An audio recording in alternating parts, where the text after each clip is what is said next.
سلام، دیر کردم ببخشید. هر رستورانی که راحتی. یه جا بریم که استیک داشته باشه فقط. تو هم حواس استیک کردی؟ medium well یا well down؟ منم medium well. This is a card has a meditation instead of anything that's all. ماساژور صندلی رو میزنی لطفا؟ وای.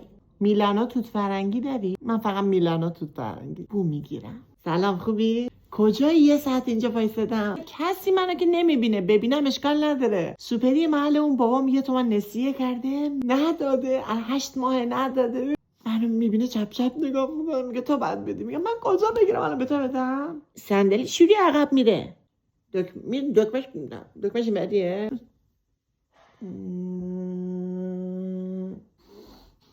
شیشه رو یکم بدیم پایین. نه سرد نیست که. از بوی عرق خودم دارم خفه میشم. من کانکت بشم. رمز بلوتوث 4 تا 0. پژو پارس که 4 تا 0. اینا چنده؟ رمز نداره. دل جیگر داره شمست پلنگ دا مبرار از سر رفیق روز تنگ دا. سجادی عشق منی برو. شام نمیدونم هر جا. زیر و پیاز جعفری میریزی رو ترشی نمیریزی مگه فلافلی سلف سرویس نمیخوایم بریم؟ مشکلی با رستورانای گرون ندارم که منو ندارن. من به گارسون میگم همونی که میز بغلی سفارش داد. داشبوردو باز کنم. چه خبر آدامزه؟ یه بسته بخر بخور. فلکه اون دکه سیگار فروشی وایسا. اما محسن چطوری؟ 2 نخ لایت.